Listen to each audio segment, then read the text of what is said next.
五角大楼提议，美国加强稀土供应链是为了对华进行反击吗？稀土对美国究竟有多重要？中国为何能占据稀土主导？美国意图寻找蒙古国合作，结果又如何？近日，五角大楼向美国国会提交议案，要求美国需要加大开采量，以加强稀土供应链。国防部直接出面干预美国稀土供应链，说明美国已经将稀土问题上升至战略高度。在过去几十年里，美国几乎关闭了国内所有的生产厂，几乎完全依赖从中国进口稀土。但随着中美竞争愈演愈烈，美国也开始担忧在稀土问题上被卡脖子。因此，五角大楼的决定也是对华吹响反攻号角。那么，稀土对于美国来说又意味着什么呢？简单来说，稀土是一组典型的金属元素，其之所以异常珍贵，不仅因为储量稀少、不可再生、分离提纯和加工难度较大，更因为其广泛应用于农业、工业、军事行业，是新材料制造的重要依托和关系尖端国防技术开发的关键性资源，被称为万能之土。工业上，稀土是维生素，在荧光、磁性、激光、光纤通信、储氢能源、超导材料等领域有着不可替代的作用。想替代稀土，除非有极其高超的技术，目前基本做不到。军事上，稀土是核心，目前几乎所有高科技武器都有稀土的身影。且稀土材料常常位于高科技武器的核心部位，例如美国当年的爱国者导弹，正是其在制导系统中使用了约3公斤多的山谷磁体和乳铁硼磁体，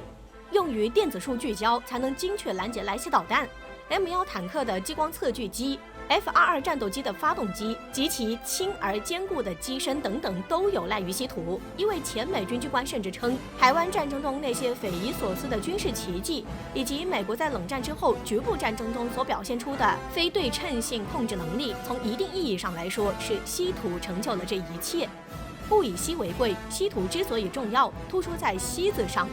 稀土的储存量相比于其他矿产要低太多，尤其是稀土在科技上的地位举足轻重。比如铝、锑、铱等稀有金属在芯片上、硬盘发动机、雷达、制导技术等方面就有不可替代的重要应用。世界第一超级大国美国对稀土的进口量很大，而且几乎依赖于中国的稀土开采量及出口量。中国稀土占世界比重大约23%左右，但中国稀土产销量处于全球第一的地位。中国稀土的产量能够满足世界80%左右的需求，中国是公认的全球稀土第一大国。中东有石油，中国有稀土。随着世界各国工业化的不断发展，越来越多的国家开始注重军工技术创造。要想建造先进武器装备，有一原材料必不可少，就是稀土。中国由于稀土产量丰富，作为世界稀土储藏第一大国，中国稀土种类众多，产量喜人。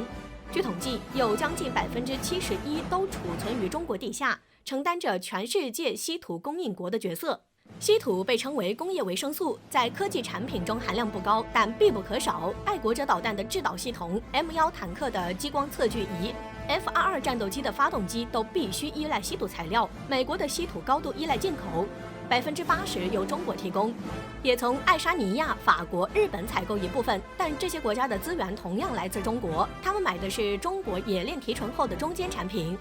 由于美国不断的升级对中国的挑衅行为，中国开始对美国实施反制，比如限制对美国的稀土出口。由于美国在军工技术方面对于稀土的需求量又大，因此为了发展军工，美国只能依靠进口。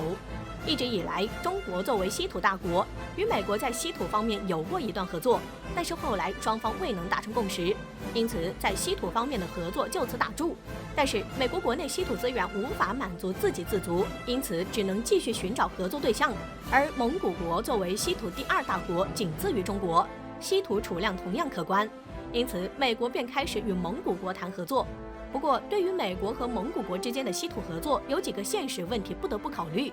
蒙古国是一个内陆国家，其国土面积有156.65万平方千米，但人口只有300万，连构建运输体系的成熟技术都没有。中间还有俄罗斯阻拦，陆路运输估计行不通。因此，对于美国和蒙古国的稀土合作，除了要考虑俄罗斯之外，两国在合作运输方面也存在一些硬性阻碍。美国要想从蒙古国运出稀土，走陆路必须要经过俄罗斯，而俄罗斯和美国之间的关系自然不言而喻。因此面对蒙古国倒向美国，俄罗斯更是第一个站出来反对。除此之外，倒是可以考虑航空运输，但是稀土的特性再加上航空运输的成本高昂，两国大概率不会选择航空运输。还有一个特别值得注意的是，蒙古国作为第二稀土大国，在中国与美国稀土出现分歧之时，蒙古国倒向美国，丝毫不念及此前中国对其投资48亿，如今直接转身将稀土双手奉上孝敬美国。对于这样的行为，会引起国际社会的诟病。所以，美国非常担心，中国如果用稀土制裁它的话，会引起很多问题。它现在拼命寻找替代品，但是非常困难。2018年，中国稀土产量12万吨，占全世界产量62%。关键是中国不但产量独占世界鳌头，全球的稀土冶炼分离技术几乎是中国独家掌握。